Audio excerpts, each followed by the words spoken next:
Bonsoir à toutes et à tous, c'est la dernière rétrospective de l'année 2025 sur le dernier mois de 2025, décembre, et ces températures hivernales. Le Secours populaire s'est mobilisé pour les sans-abri. Solidarité aussi à Martigues avec le Noël pour les enfants malades, avec Zidane ou encore Soprano. Une grande battue au sanglier sur le territoire et la séance de dédicace de Nicolas Sarkozy qui a fait beaucoup réagir. Les événements marquants de ce mois de décembre 2025, c'est tout de suite.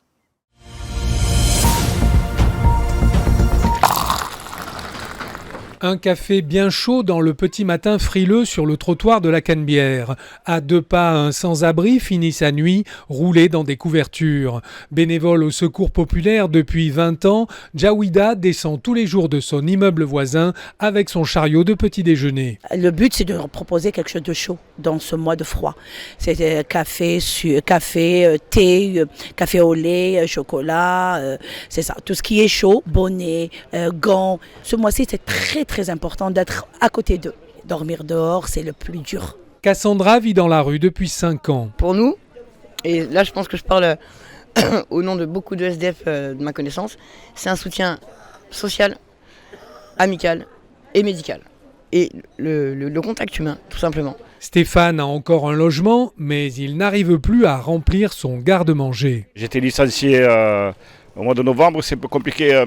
Merci madame, c'est un peu compliqué. Voilà. Je suis passé plusieurs fois, je regarde tout ça, je n'osais pas. Là, ça permet de se réchauffer un peu. Voilà, ça réchauffe un peu, ça fait un peu libérer un peu la tête. Il y a des gens qui sont pires que moi. Bénévole au Secours populaire depuis 21 ans, Lucette est venue avec un cabas bien rempli. J'ai amené des viennoiseries pour que les SDF aient de quoi manger ce matin. Et des confitures. Et ça, c'est sur votre budget personnel? Absolument, bien sûr. Mais c'est normal de s'entraider, monsieur. Le matin du 25 décembre, un grand repas sera organisé par le Secours populaire sur ce même trottoir pour que Noël n'oublie personne. En France, plus de 10 millions de personnes vivent sous le seuil de pauvreté. À Martigues, l'association Partage sert chaque midi un vrai repas chaud préparé sur place avec soin. Et derrière cette idée née il y a 34 ans, Bernard Mercier, le président de l'association. Nous servons donc des repas à ceux qui veulent bien venir, enfin, qui veulent bien, ou qui sont obligés plutôt de venir. Ils peuvent aussi prendre une douche. Il y a un vestiaire aussi, si jamais il manque un pull vert, une couverture ou autre.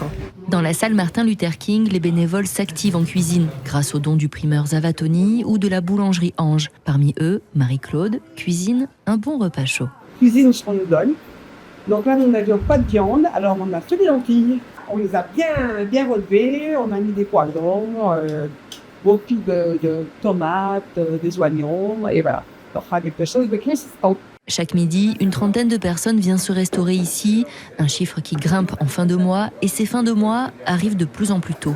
Parmi les habitués, Hervé, un bénéficiaire de l'association. Qu'est-ce que vous venez chercher ici? Un repas chaud déjà, parce que moi je vis sous une tente en extérieur, voilà, donc un repas chaud 4 fois par semaine, c'est très bien. Et je remercie les bénévoles de faire ce qu'ils font. Bon, après moi, personnellement, je les ai le matin, je viens, par exemple, la table c'est moi qui la mets. Et au-delà du service du midi, Partage participe aussi à des maraudes avec la Croix-Rouge à Martigues et Port-de-Bouc. Une présence, un repas, un soutien. Ici, la solidarité continue chaque jour. On sait qu'il y a beaucoup de grévistes. Après, la bataille de la visibilité, c'est autre chose. On se bat aussi pour qu'il y ait plus de valorisation de notre travail, plus d'effectifs sur place, l'arrêt du mépris. Parce que on nous considère comme des pions. Le nom il vient, c'est la plus basse pièce d'échec, donc c'est vraiment le truc là-dessus. Et surtout repose sur un mensonge en fait. Pendant le statut de surveillant était créé en 68 et il était concerné essentiellement les étudiants. Là c'est plus le cas parce que bosser tant d'heures par semaine en faisant des études en même temps, c'est pas possible. Un AED étudiant fait 36 heures par semaine. Donc moi je suis pas étudiant, je fais 41 heures par semaine pour un SMIC. Et donc il y a de moins en moins d'étudiants. On est, je pense, 70% de non-étudiants. Et chaque fois qu'on a demandé à être titularisé, parce que la revendication de la CGT c'est qu'on soit titularisé en fonctionnaire de la catégorie B, on nous dit que c'est un métier à priorité des étudiants, sauf que les étudiants ne sont pas recrutés. Le nombre d'étudiants par équipe, c'est ultra minoritaire. Donc voilà, nous on demande un recrutement par le rectorat La revalorisation des salaires, une vraie grille salariale qui commence dès la signature. Et pour la CGT, on demande aussi à ce que les AED soient titulaires de catégorie B. Pour Laetitia, le premier constat, c'est déjà la chance pour les citoyens de sa commune de pouvoir directement proposer leurs idées et suggestions auprès de la municipalité et en toute liberté. Ensuite, cette jeune mère de famille fait part de ses priorités.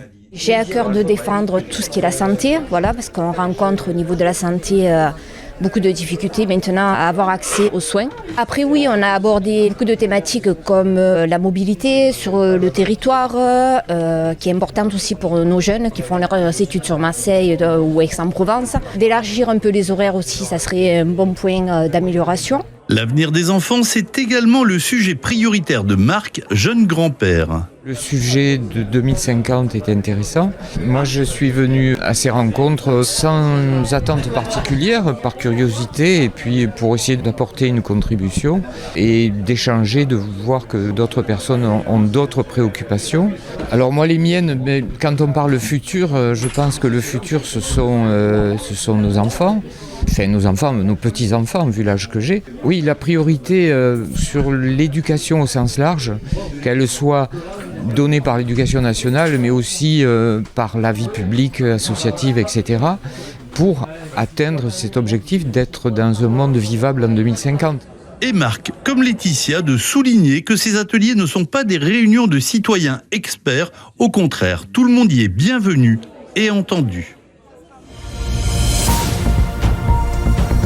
Parmi les postes qui font rêver, ceux des attractions figurent en bonne place. Océana, qui a tenté sa chance, nous confie ce qui a motivé sa candidature. Disney, ça offre beaucoup d'opportunités d'emploi en fait différents. Et moi, par exemple, là, je préfère travailler dans les attractions, mais je me dis que si jamais derrière, je peux aller en buvette, je peux aller dans plein de métiers différents. Et c'est ça aussi qui est attrayant chez Disney. Anouk, une autre candidate pour un poste en restauration, cette fois-ci à ses propres motivations. J'aimerais bien financer un projet de voyage autour du monde et donc voilà, je suis à la recherche d'un CDD dans la restauration pour pouvoir financer ce projet. Et Disney parce que c'est un univers qui m'a toujours beaucoup plu. Disneyland Paris est un poids lourd de l'emploi puisqu'il s'agit d'une part du premier employeur monosite de France avec 19 000 collaborateurs, mais aussi parce que chaque année, il propose des milliers d'emplois supplémentaires. Elia Gomez-Acebo est chef de recrutement. Nous recrutons des CDI en permanence toute l'année, liés avec l'ouverture du nouveau land World of Frozen le 29 mars. On va avoir un besoin ponctuel très important à partir du mois de février, mais nous recrutons également des étudiants pour juillet-août et toutes ces périodes que j'ai mentionnées des vacances scolaires. Enfin, concernant Océana et Anouk, au moins l'une d'entre elles a déjà reçu une proposition de poste dès la fin de la journée. Réunis autour d'une table, chacun à son tour, ces créateurs d'entreprises en puissance sont ici pour la même raison, poser leurs questions. Mais on se sent seul en fait, et on ne sait pas par où commencer. Du coup, pourquoi vous êtes là aujourd'hui ? Pour essayer de trouver un accompagnement du coup. Et pour savoir où aller. Savoir si ça va tenir le coup dans la durée, quoi. Voilà, les financements, s'il y a besoin d'aide, les aides au financement qu'on peut avoir à droite à gauche, c'est quand même important. Sinon, on ne démarre pas. L'accompagnement, et notamment ici aujourd'hui à Mikado, permet de pouvoir vraiment accéder à toutes les aides possibles et d'être accompagné. Voilà, donc, vous vous lancez ? Je me lance, exactement. Et malgré le contexte économique, la fréquentation du pôle Mikado reste constante, ce qui, pour Colette Daugeard, chargée d'animation et de développement, témoigne de cette volonté de se lancer. Oui, c'est une journée importante puisque c'est l'essence même du pôle entrepreneurial, d'encourager l'entrepreneuriat et aussi après d'accompagner les entrepreneurs tout au long de la vie de leur entreprise. Donc cette journée, on l'a fait chaque année depuis la création du pôle dans le cadre de la semaine Restart de France Travail, qui est vraiment une journée pour aider les porteurs de projets à sauter le pas et à se lancer dans la construction de leurs projets. Depuis sa création en 2020, 45 000 personnes ont poussé les portes du pôle Mikado à Martigues. pour la profession, les stocks sont très tendus en ce moment. C'est-à-dire qu'on est obligé de se dépanner entre confrères quand il y a certains confrères qui n'en ont plus et d'autres qui en ont encore. Parce que c'est vrai qu'il y a eu une augmentation de presque de 20% de la demande de vaccination cette année. La grippe a été terrible l'année dernière, les gens s'en sont rendus compte et donc ils ont été, on va dire, ils ont plus sollicité la vaccination antigrippale. Donc les confrères qui n'ont pas pu prévoir cette augmentation se retrouvent sans vaccin antigrippaux. Aujourd'hui, donc, on se dépanne les uns les autres, vous savez, par des groupes WhatsApp, par différents moyens entre nous. Mais il s'avère qu'il y a aussi un stock d'État d'à peu près 1 million de vaccins. Et ce stock d'État doit être, on va dire, libéré. L'année prochaine, il sera plus valable.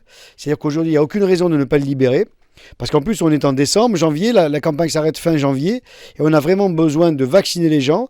On peut être en pénurie de vaccins, c'est pour ça qu'il faut s'y prendre le plus tôt possible. Après, quoi qu'il arrive, si tout le monde est vacciné et a utilisé les stocks de vaccins qui sont disponibles sur notre territoire, alors on peut se faire éventuellement dépanner par d'autres États, mais sachez que plus tôt on se vaccine, et plus vite on est protégé, et moins le virus circule entre les gens. Donc aujourd'hui, une fois qu'on aura libéré le stock d'État et qu'on aura utilisé tous les vaccins sur le territoire, on n'aura plus de vaccins, mais j'espère qu'on sera fin janvier, et que tous les gens fragiles surtout seront vaccinés, parce qu'une grippe, ça tue. Des enfants atteints de cancer ou en situation de handicap ont vécu un moment hors du temps, entourés de leur famille, dans les décors de Provence Studio à Martigues, loin des hôpitaux, loin des traitements. Je suis très content qu'on ait allé à la fête de Noël et qu'il y a le Père Noël et qu'il y a tous les mascottes. C'est quoi ton moment préféré? La photo avec Zidane. Des cadeaux, des rires, des étoiles plein les yeux. Pour rendre cette journée inoubliable, des personnalités ont répondu présent. Zinedine Zidane, Dimitri Payet, Soprano, Michou ou encore Bengouz. On est là pour ramener cette joie et cette bonne humeur à des enfants qui en ont besoin. Pas que les enfants, parce qu'il y a aussi les familles. Et je pense que les enfants ont les étoiles dans les yeux et c'est l'essentiel. Mais derrière la fête, un autre combat continue. La chef de service d'oncologie pédiatrique de la PHM, Laetitia Padovani, lance un appel aux dons. Objectif, financer une machine de pointe pour mieux soigner les enfants atteints de cancer. Pour la première fois, elle peut permettre de regarder pendant la séance de radiothérapie comment se comporte la tumeur ou l'organe qui porte la tumeur. Et ainsi, si on observe qu'il existe un mouvement important, eh bien on peut réadapter le plan de traitement en cours de séance. Et nous, ce qu'on voudrait dans l'institution, c'est pouvoir proposer aux enfants, si on pense que c'est un gros avantage pour eux d'être traités sous cette machine. À Martigues, ce Noël l'a prouvé, parfois donner un sourire, c'est déjà une victoire.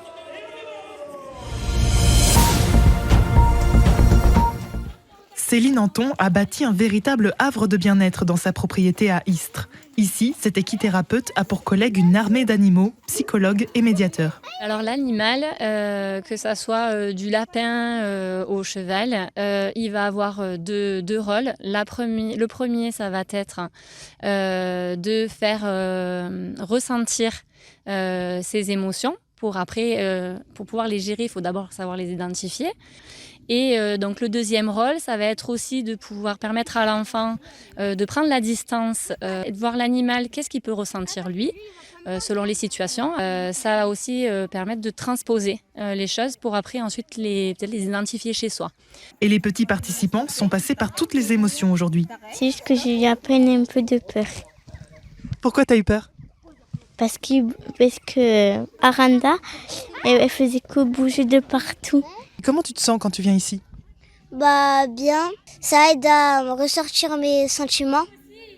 Après plusieurs séances d'équithérapie, de très grands progrès ont été remarqués chez les enfants. En atteste Soraya, référente famille du centre social Fabien Menot de Port-de-Bouc. Ça leur permet de prendre confiance en eux parce qu'il y en a qui ont déjà chuté mais qui sont remontés. Il y a des petits qui se sont fait mordre mais qui sont toujours venus. C'est pour ça qu'on fait ce travail-là. L'association Ansel l'artiste travaille aussi avec des organismes tels que la Mission locale pour favoriser l'insertion professionnelle.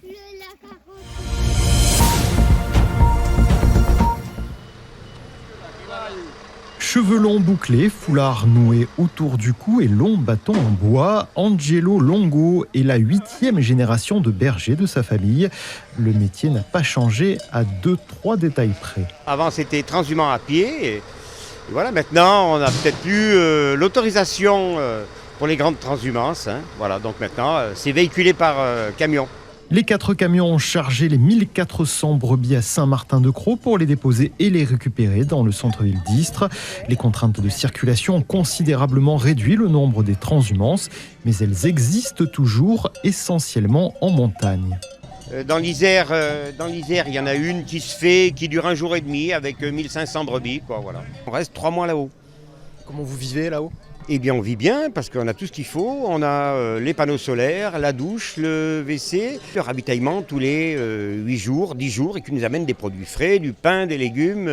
À dos d'âne ? À dos de cheval. Pour une vie loin du tumulte.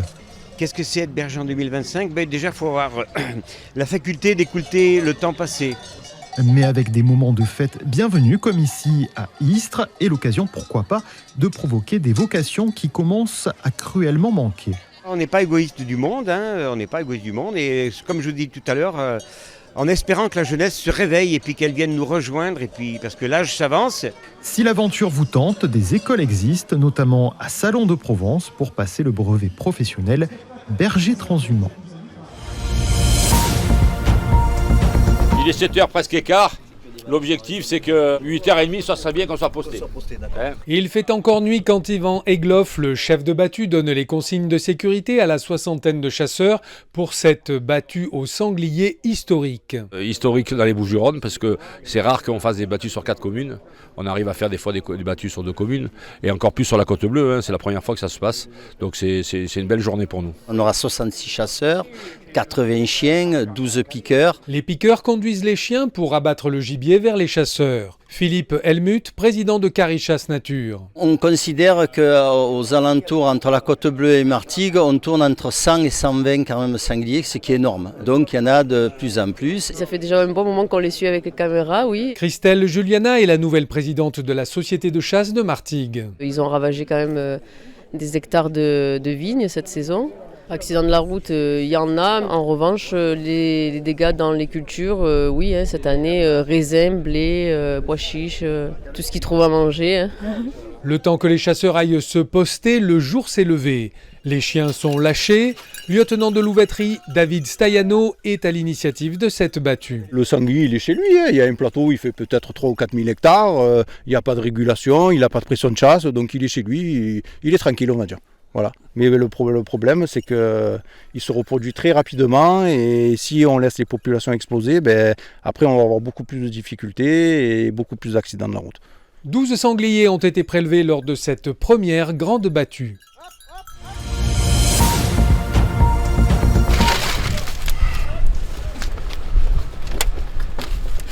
Le bateau à peine accosté, les caisses remplies d'oursins s'empilent sur le quai.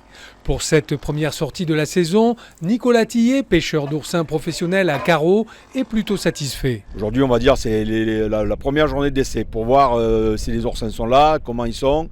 On en ouvre quelques-uns pour voir. Ils sont pas mal, on va dire que c'est pas à bloc, mais ils sont moyennes déjà. Il n'y en avait aucun de vide, ce qui est plutôt une bonne nouvelle. La saison est courte aujourd'hui, elle part du 15 décembre à fin février.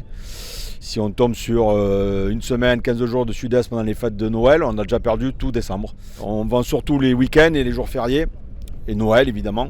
Donc là, on va essayer d'habituer les clients, enfin leur montrer qu'on est revenu, que la pêche a rouvert, pour avoir les commandes pour Noël, jour de l'an, si la météo le permet, comme je dis. En vacances de passage à Carreau, Laurent a eu une bonne intuition. Ça fait un petit moment que je veux manger des oursins, et donc je suis venu là un petit peu par hasard aussi. Vous les mangez comment, vous ? Oh, je les mange comme ça. Il y en a qui mangent avec du pain, avec du beurre, avec autre chose, ou non, j'aime comme ça, à la petite cuillère, voilà. Je ne m'étais pas renseigné qu'il y avait réellement une saison officielle, donc si c'est aujourd'hui le premier jour de la saison, c'est parfait, ça tombe bien. En plus des dates de la saison, des quotas de pêche sont à respecter pour les pros comme pour les amateurs. Ces derniers ne devront pas dépasser plus de 2 douzaines d'oursins par personne et par jour, mesurant au moins 5 cm de diamètre hors piquant.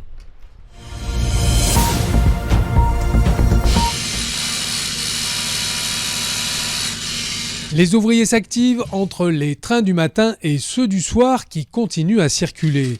Dans la journée, plus de trains qui passent, mais l'espace est étroit, une seule voie. Alors, un outil, grosse structure, qu'on déplace sur les rails, appelé équipage mobile, a été fabriqué tout spécialement pour ce chantier. Là, l'outil repose exclusivement sur le pont. Victor Ozer, responsable lot travaux pour SNCF Réseau. Et petit à petit, il y a les 2 paniers derrière moi qui vont se déplier de part et d'autre du pont pour permettre ensuite au personnel d'intervenir sur cet outil-là pour travailler sur les côtés du pont. L'équipe est réduite, pas plus d'une dizaine d'ouvriers. On remplace les pierres du sommet, alors qu'on appelle couramment des plinthes. Mathieu Sommier, chef de projet à la direction régionale d'SNCF Réseau. Qui était en pierre taillée, en pierre de taille là jusqu'à présent, par des pièces en béton armé. Et puis on remplace également les garde-corps là qui étaient vieillissants, puisqu'ils datent de l'origine du viaduc qui va bientôt approcher de ses 150 ans. L'idée, c'est de sécuriser ce viaduc, de le conforter. Andrea Guillomino est la directrice du projet pour SNCF Réseau. Tout en gardant son aspect architectural historique, initial, et on a matricé le béton armé pour lui donner l'aspect de la pierre. Dans cet espace restreint, placé avec précision, chaque bloc pesant plusieurs centaines de kilos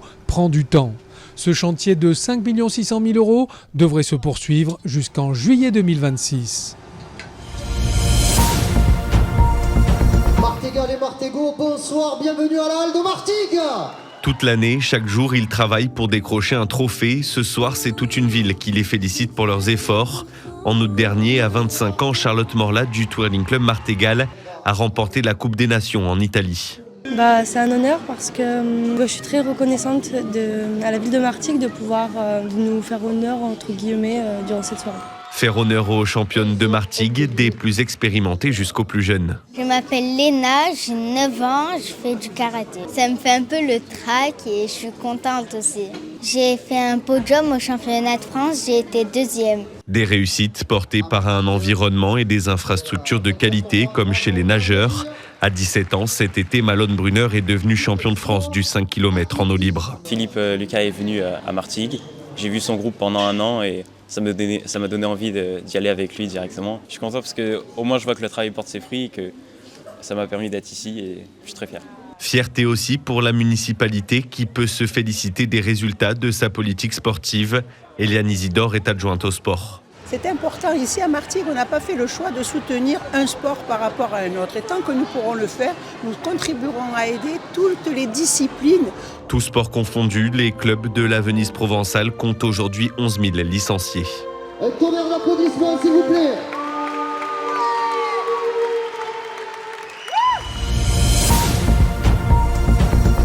Par la suite, on a fabriqué des boules en métal, en bronze, en cuivre, jusqu'aux boules acier, en acier au carbone. En 1947, les fameuses boules bleutées, avec un reflet bleuté naturel, qui ont donné le nom à la marque de la boule Rofritsch. C'est devenu la boule bleue Rofritsch, la vraie boule de Marseille.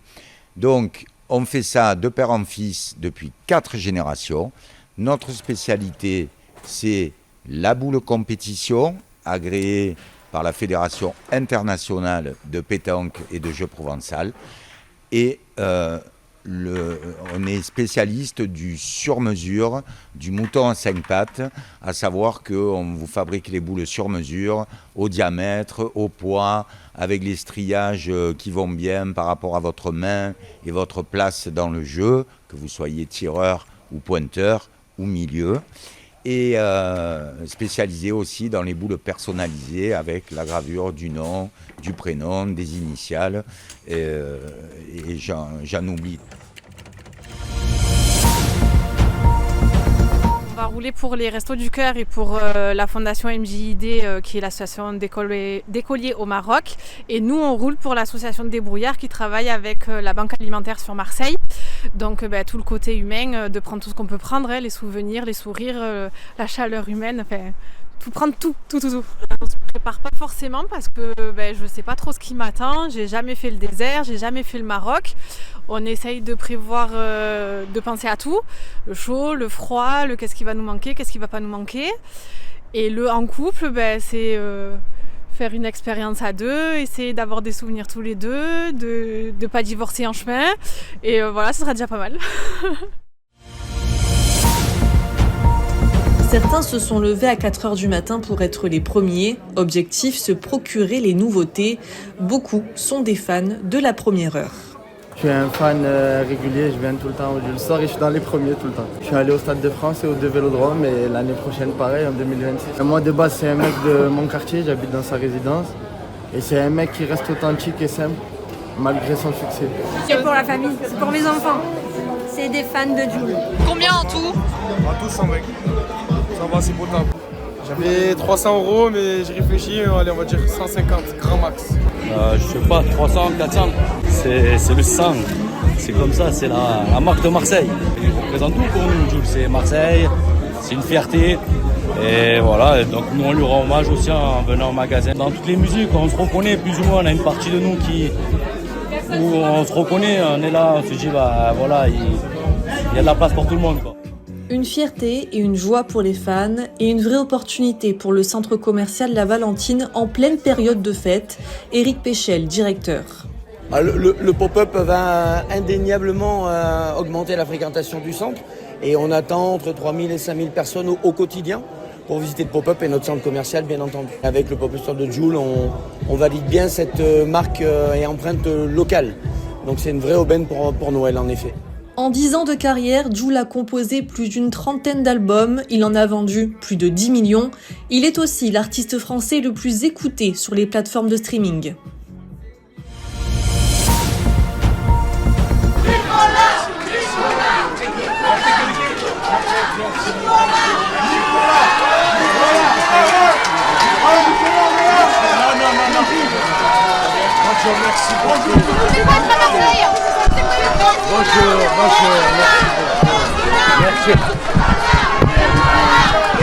Merci beaucoup. Bonjour, merci. Merci beaucoup. Merci beaucoup.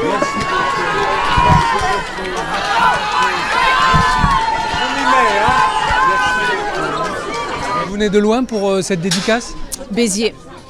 Je me suis levé à 7h du matin, je viens de Grenoble. Si aujourd'hui il y a autant de monde, c'est que les gens le plébiscitent toujours. Voir des mecs comme ça, pour les mecs qui étaient allés en prison, et revenir, voilà, comme ça. Ça veut dire quoi ça? C'est la France? Non, qu'il n'y aille pas. Qu'on lui mette le bracelet, qu'on lui enlève déjà tous ses privilèges. Déjà. Qui touche à la limite le RSA, il verra ce que c'est. Je pense que quand on est une personne comme Nicolas Sarkozy, on a des choses à raconter et 20 jours c'est très bien déjà. C'est déjà trop en fait. Voilà.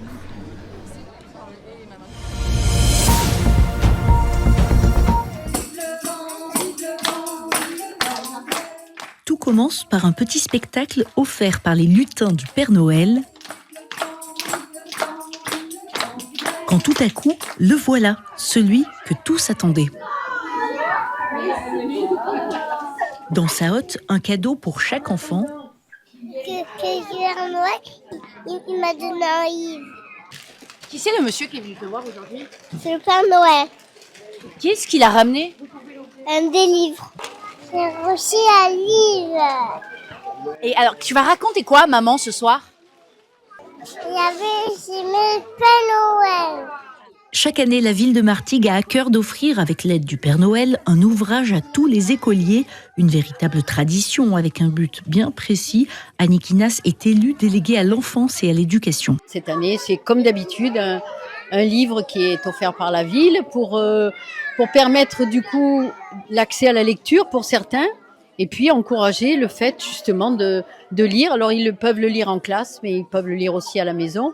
Et on apporte notre petite part de rêve, de contribution. Tous ces petits martégots sont donc rentrés chez eux avec un petit cadeau, sans doute le premier d'une longue série, enfin, s'ils ont été sages et qu'ils ont mangé tous leurs légumes. On leur donne une seconde vie et on les renvoie dans les rayons de la grande distribution. Notre objectif, c'est de pouvoir proposer des jouets de qualité, à moitié prix, pour que le consommateur puisse s'y retrouver à la fois s'il a des considérations de pouvoir d'achat, on sait qu'aujourd'hui c'est quelque chose d'important pour les familles, mais aussi des considérations écologiques, puisqu'un jouet d'occasion, c'est environ 80% de CO2 émis en moins par rapport à un jouet neuf. Et nous, ce qu'on permet, avec des procédures de contrôle qualité très rigoureuses, c'est d'avoir un achat qui est sûr, puisqu'on sait qu'aujourd'hui, le premier frein à l'achat d'un jouet d'occasion, pour les familles, c'est le fait de ne pas avoir de garantie. Donc, nos jouets sont aussi garantis. Vous avez un ticket de caisse puisque vous êtes dans vos enseignes. Et ça permet de faire des cadeaux sans compter et puis surtout de qualité. Il ne porte pas de rouge, mais un pull vert. Il n'a pas de traîneau, mais un camion chargé de cadeaux.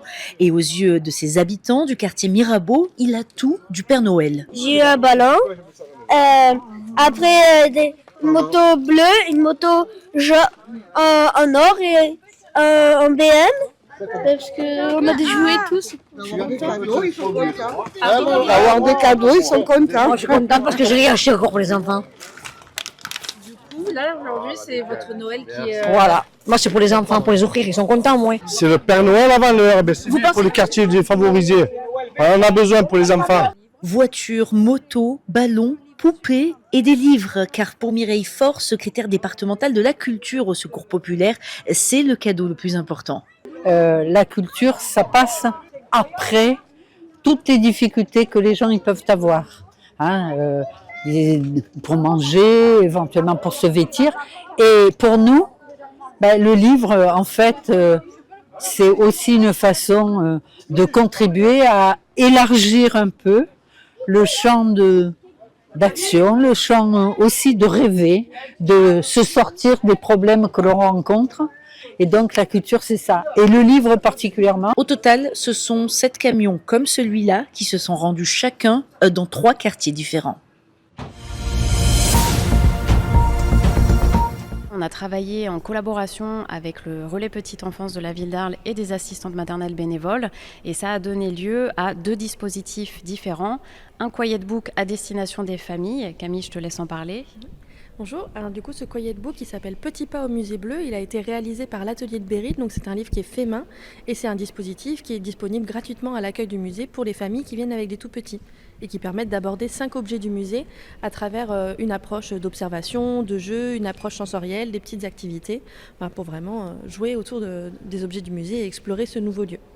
Et le tapis, lui, est encore en cours de conception, mais visera pareil à concevoir ces mêmes objets-là avec les assistantes maternelles à travers des activités et avec vraiment un temps de préparation, donc il sera disponible gratuitement sur réservation pour les assistantes maternelles. Ils sont très concentrés, on a vu le lion, on a vu les colonnes, le masque, le grand bateau. Et ils adorent, ils participent, ils jouent, il y a plein d'interactions. Le tapis est génial, on peut faire énormément de jeux avec. Et, ça les ouvre à l'art et la culture et tout ça, c'est chouette. Et c'est peut-être eux qui vont amener leurs parents. Ah c'est possible, hein, oui.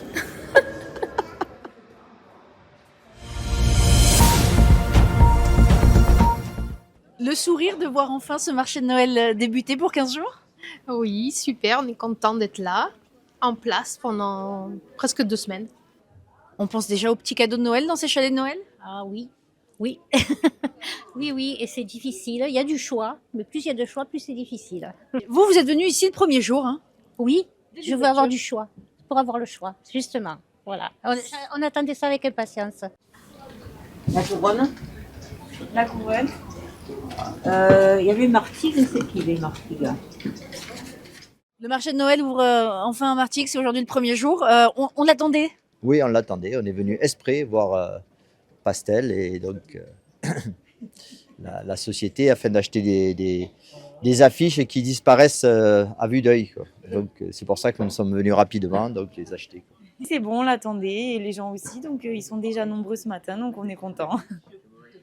Qu'est-ce qu'on vous demande le plus ? Est-ce que Martigues caracole en tête ? Oui, complètement. Martigues, Carreau, la Couronne, les petites plages de notre bord de mer, forcément. Et là, j'ai fait toute une série sur Marseille, donc on va voir cette année si ça marche. Mais je me suis un peu écartée, mais je pense qu'il y aura du public. Vous étiez pressés de fêter Noël ? Oui. C'est pour ça ? Oui. Le monde va tellement mal qu'on a besoin d'avoir de la gaieté, de la joie et de la bonne humeur. Bonne fête ? Bonne fête à tout le monde. Les Laboubous, Ces grands lapins effrayants étaient les stars de cette parade. Présentés de toutes les couleurs, ils étaient accompagnés d'autres héros comme Stitch, le Grinch ou encore Buzz l'éclair. Du monde s'est déplacé pour les voir et l'ambiance était un rendez-vous. Il y a les ours polaires qui viennent vous voir et vous êtes pas en forme. Du bruit. Marty, qu'est-ce que ça va? Parmi toutes ces mascottes, chaque enfant a un favori. C'est lequel ton personnage préféré? Pikachu. Pikachu, d'accord. Moi, il y avait à peu près aussi Pikachu et Mario. Moi, c'était Stitch et Angel. Stitch, Buzz éclair. Parce que c'est mon préféré. Tout. T'as tout aimé? Eh oui, c'était bien. Hein. Voilà, il a tout aimé, oui. La magie de Noël ne s'arrête pas à cette parade puisque d'autres temps forts arrivent dès le week-end prochain. Comme l'indique Audrey Allard, elle est responsable du service manifestation de la mairie de Martigues. Le feu d'artifice le week-end prochain, le mapping le week-end prochain aussi. En début de semaine, il y aura un spectacle de feu au niveau du théâtre de Verdure. Puis les manèges, de nouveau des parades, les fermes, il y aura encore plein de choses en fait. Alors, pour poursuivre sur le ton de la joie et de la féerie, rendez-vous dès samedi prochain.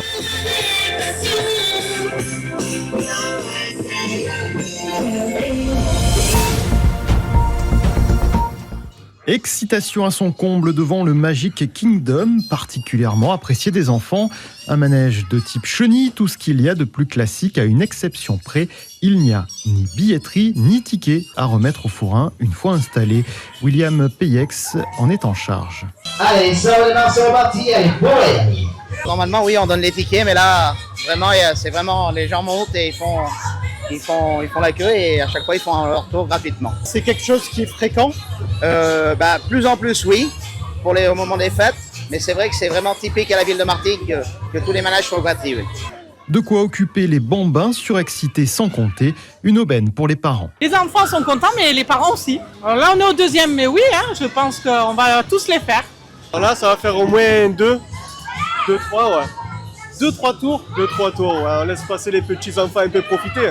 6 manèges sont ainsi répartis dans le centre-ville. Audrey Allard est responsable manifestation à la ville de Martigues. Les prestations sont achetées par la ville et donc les gens n'ont qu'à se présenter et profiter des événements. Vous faites votre tour, vous revenez au point de départ et vous refaites la queue comme les autres. On a une mini-roue, on a des petits manèges de ce style, on a les chaises volantes, on a ce qu'on appelle le labyrinthe ou boîte à rire, on a ce style de manège-là. Pour les plus grands, il fallait attendre la tombée de la nuit avec le mapping, un spectacle de lumière onirique et féerique projeté sur les façades historiques de la place Mirabeau et du miroir aux oiseaux.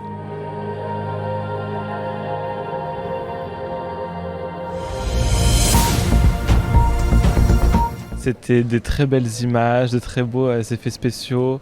Il y avait le monde d'Avatar qui continue avec la faune, la flore, les personnages, des nouveaux peuples du coup aussi qu'on découvre. Franchement, c'était trop bien. Franchement, les 3 heures, moi je les ai pas du tout vu passer, tellement de rebondissements, c'était super émotionnel, déjà dès le début on pleure. Si les gens se plaignaient que le deuxième c'était plus de l'image, de la contemplation que du scénario, là le scénario t'est servi, parce que voilà. Mais beaucoup d'évolution de quasiment tous les personnages en fait, et des dynamiques auxquelles on s'attend pas forcément, et oui des thèmes beaucoup plus sombres et tout, mais bon il y a qu'à voir la DA de l'affiche pour comprendre. Beaucoup d'action, vraiment j'ai adoré. C'est vraiment comme un aboutissement, vraiment une suite bien directe. C'était très bon. Même avec la nostalgie et puis des nouvelles choses aussi, il faut regarder.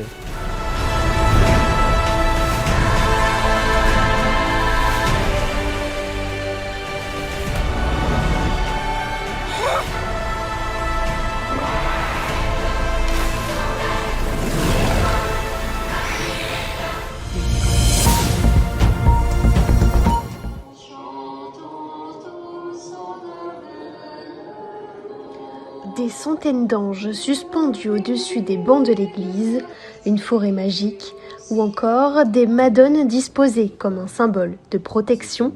Toutes ces œuvres sont créées à partir de matériaux recyclés, comme l'indique ce bénévole. Il s'agit que de matériaux de récupération qui sont donnés à l'artiste, en particulier du verre, mais comme vous a dit son épouse, pas uniquement, puisqu'il y a également du fer qui est travaillé. Voilà. Donc vous aviez, dans les vierges, vous avez quelques vierges à base de métaux ferreux. On retrouve également plus de 3000 poissons qui semblent flotter dans les airs, de quoi subjuguer les passants. Ah ouais, c'est ravissant. Ah ouais, c'est génial. Ouais. Donc, c'était prévu. Étonnant, magnifique, créatif. Moi, j'aime beaucoup l'artisanat d'art. Depuis le 25 octobre, déjà plus de 120 000 personnes sont venues voir l'exposition. Je décore maintenant ma maison et celle des voisins. Il y a exactement 23,2 km de guirlandes lumineuses. Il y a 400 000 LED. Il y a environ 1230 guirlandes. Et pour une totalité environ de 400 heures de travail commencé le lundi 8 septembre. C'est du travail, mais bon, après on sait qu'à la fin, ça porte ses fruits. Si je peux faire un nombre infini d'heureux, oui. C'est un bel acte de générosité, déjà. Voilà, c'est le partage. On voit qu'il aime recevoir et qu'il aime faire plaisir, quoi. Donc ça fait du bien dans le monde dans lequel on vit. De voir des choses comme ça réchauffe le cœur. C'est magnifique, on voit les efforts du monsieur, on voit la magie de Noël, la féerie de Noël, c'est magnifique, sachant que c'est gratuit en plus. Mais cette année, c'est encore plus. Et il est tellement gentil, ce Mathieu. On est très content d'avoir un voisin comme lui qui nous décore tous les ans et c'est magnifique et lumineux. C'est super bien fait, on voit qu'il y a du travail qui a été réalisé. Toujours bien accueilli. Et les petits, ils adorent ça. Oh oui, moi j'ai appelé tout le monde école, ma maîtresse et tout. C'est féerique pour eux, mais pour le Papa Noël aussi.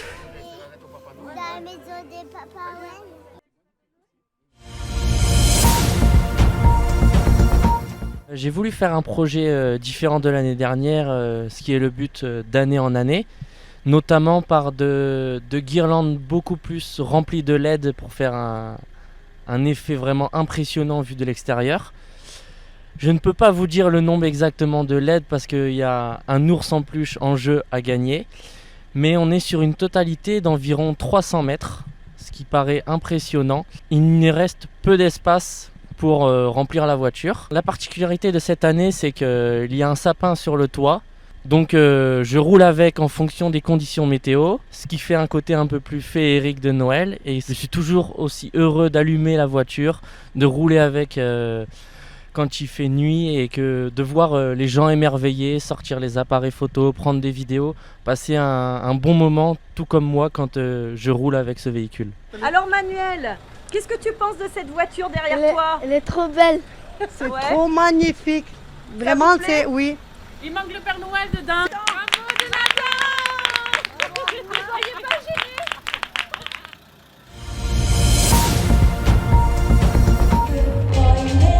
C'était génial, j'ai découvert Barbara Pravi que je connaissais pas, je sais je suis un peu rétro mais c'était fabuleux.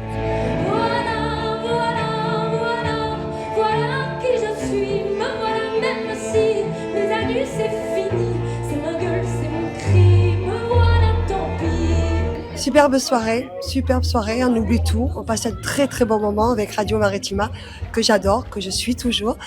Et que voilà, on est bien, on part, on est tranquille, on est libéré. Demain je vais travailler, mais l'esprit léger. Non, superbe soirée. Et merci Maritima pour vraiment ces moments super. Alors, incroyable, vraiment. Et votre partie préférée? Tout le show de Zao. Franchement, j'ai pas dit autre chose.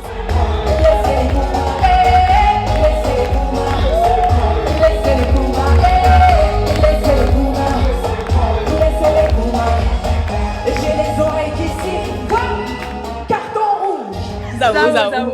Alors c'était vraiment une soirée exceptionnelle. Bon, tous étaient un petit peu déçus que Jérémy Frérot n'était pas là, mais au final, Barbara et Zao, elles ont mis un feu terrible. Et vraiment merci à Maritima pour cette soirée et à très bientôt pour d'autres aventures.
poissons, pêcheurs, bateaux ou encore des boules de Noël.